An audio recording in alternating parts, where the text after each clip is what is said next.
Just 8 surfers remain alive in the Challenger Series at the Ballito Pro, presented by O'Neill. Another big day of competition. We've got the quarterfinals all wrapped up. Once again, the surf delivered for us throughout the day here. A bit of a change in conditions though throughout the day. That's one of our talking points. We've got loads of others here to talk you through all that in the post-show. John and myself, Paul Evans, Kai Linder, Gig Cilliers. Gentlemen, a penny for your thoughts. Well, 8 o'clock this morning, we still had 16 women that round to get through, and this thing unfolded beautifully. The tide dropped out, the wind stayed fairly light, allowed us to get to women's quarterfinals and go through that. And then, as I say, as the tide turned over, the sea breezes were pretty steady for us, and well, we got men's quarters done as well. And I love the theme of former championship tour surfers challenging the up and rising talent. We love what goes on the Challenger Series. And Kai, we think, you know, get the later stages in events, get up towards quarters, it is going to require a bit of a step up in quality, and I think we saw that throughout the day. Yeah, I think some of the people might have looked at the conditions today. We were expecting, I think, slightly better conditions, but Trav pulled the trigger, and I mean, immediately we saw some big scores coming in on the ladies, and a whole bunch of excellent range scores today, some really exciting surfing. Couple of guys and girls, the legs fell off of their campaigns. They were looking good. Some people we thought were going to do a lot better than they did. Others really stamped their authority. All right, well, picking out heats from today, let's cast our mind back to the first quarterfinal for the men, which did see our #1 surfer from Challenger Series. That was Jacob Wilcox, came up against this guy in something of an upset here, guys. Well, Kade Matson surfed straight into the gates on this one.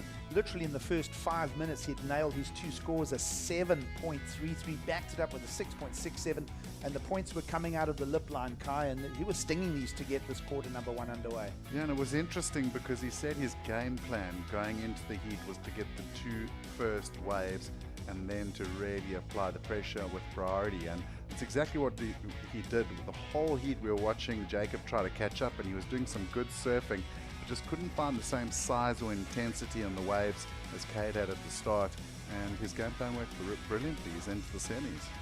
Yep, consistency for Jacob Wilcox. We'll see him finish equal 5th here. And, well, Kade Matson, representing San Clemente, Paul, is through to the semis. Yeah, absolutely. We've got Americans on either side of the draw and a couple of wily European veterans there as well. And that story, the youth versus experience, that's exactly what we've got in each of those semi-finals. Who are you liking from our semi-finals? Favourites? Look, Kade Matson's looking fire, the youngster from California. He's really looking exciting. He's got a nice energy about his surfing. But I've got to look at that man, Joan Duru. He's had some solid runs here before. He's finaled, and I just like his surfing at Ballito. He's got so much power and experience behind his back. So I'm looking at the Frenchman to maybe go all the way this year. San Clemente versus the European veterans right there. We love it. Doesn't get a more balanced picture with that experience of Frederico Morais and Jean Duru.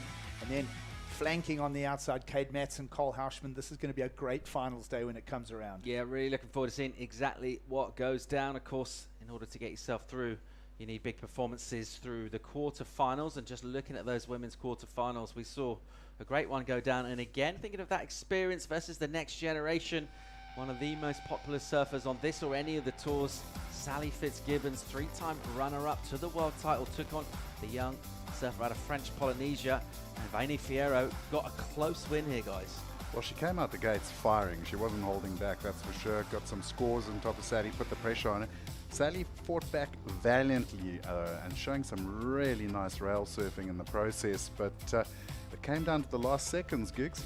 Yeah, very, very close one. 13.93, played a 13.46, less than half a point to separate.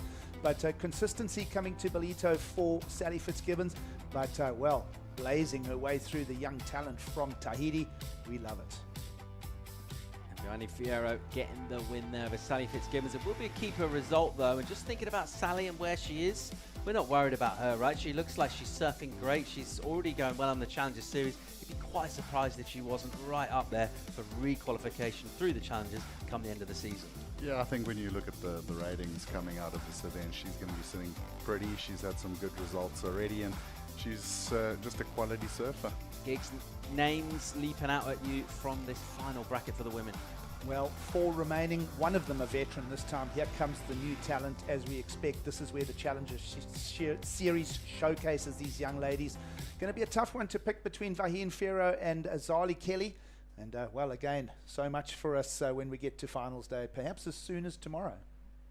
All right, well, we're looking forward to seeing exactly what happens as and when if we go down tomorrow, but we're looking good for the forecast. I believe we got the winner of the last heat standing by for a chat with us, a guy who was up against the ropes for a long time in that heat. Let's go and hear from the young American Cole Houshmand. Cole, you used most of that heat to hold on priority and not catch too many waves. It came down to the last 90 seconds or so of the heat. How did you manage to keep your nerve? Your crew on the beach were chewing their fingernails, hearts were beating, and yet you were sitting out there cool as anything. Tell us about the end of that heat. I wouldn't say I was as cool as anything, but I was stressing. That wasn't really my plan to sit for that long, and he got his really good wave under my priority. So I kind of had a few mistakes in that heat, but I just waited, and I knew there was going to be a set eventually, or I was hoping, and I just wanted to have priority when it came in. So after like the 5-minute mark, I was like, I might as well sit and wait for one wave, and that wave came in. I wasn't really sure what it was going to do, but I didn't want to not go, so I went, and it worked out, so super stoked. Now you're through to finals day at the Ballito Pro. You know what it's like in finals day. You came into the event as the champion of the previous event. What does the next 12 to 18 hours look for you and your crew preparing for tomorrow, Saturday? Just same as it's been every night this week. Just relax, get some food, pretty much have an early night, and yeah, just try not to put too much pressure on myself, but at the same time, I mean, it feels good to be back in the same position as the last event, and you know, I'd be stoked with another final or another win, and that's the goal right now, but it's really just one heat at a time for me, and all these points are pretty crucial, so. Great job. We really look forward to your surfing on finals day. Well done on the event so far, and all the best for tomorrow. All right, thanks, Mike. Well, let's get into our top 5 moments of the day. Quite a lot of moments to pick from, but one of them was one of our South African surfers who's been outstanding in this event. She's getting big support from the crowd. Let's check out the buzzer beater from Sarah Baum in the round of 16. Yeah, Sarah was under a lot of pressure, probably a bit of a slow heat, but she came out blazing on this last wave. That first turn was just a really solid turn, and you felt like momentum was swinging her way after this, but unfortunately didn't quite get there in the quarters. But she's had a great year.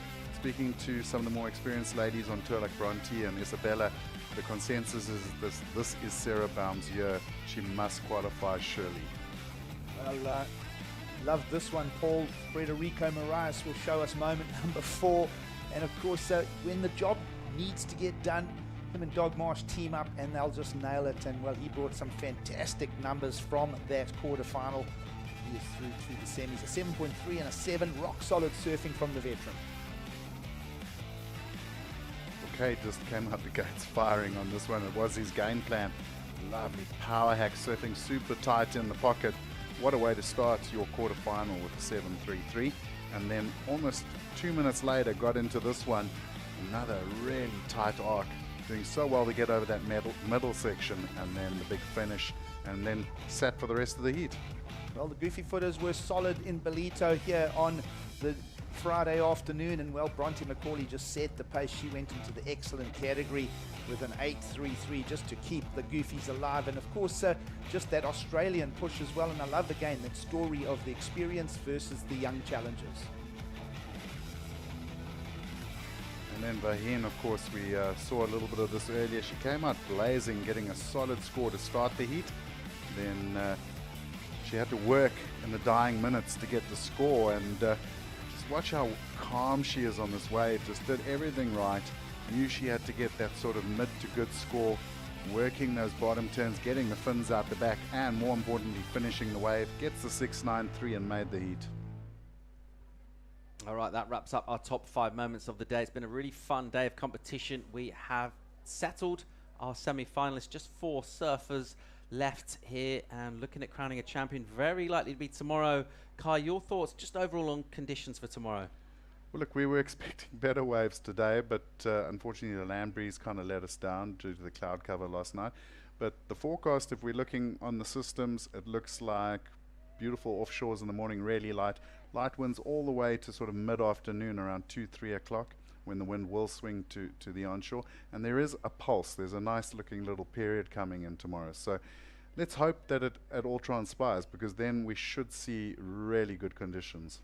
And Giggs, what are you expecting tomorrow, just in terms of performances overall, to go through the semis and take out a win in the final? Well, no matter what, low tide around lunchtime, I'm sure Travis Logie's thinking let's get semis and finals peaking at around that time. Look at the conditions that were on hand today and how the points were fetched out of the lineup. Definitely those cracks in the top corner, so hard to call a winner. There's a lot of goofy versus natural discussion going on. Of course, both men's and women's final top 4 featuring veterans and young challengers. It's so hard to pick winners, but no doubt finals day coming at us. It's going to be a great festive weekend on the east coast of South Africa. All right, well, we've been loving our time here at Ballito. Thanks for your thoughts here today, guys. We're going to come back tomorrow morning and get the call. It's 8 a.m. tomorrow, so you can have an extra hour in bed if it's morning time for you. We look forward to the pleasure of your company. WorldSurfLeague.com. We see you tomorrow.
This copyrighted event broadcast is produced by the World Surf League for broadcast around the world and may not be retransmitted, reproduced, rebroadcast, or otherwise distributed or used in any form without the written consent of the World Surf League.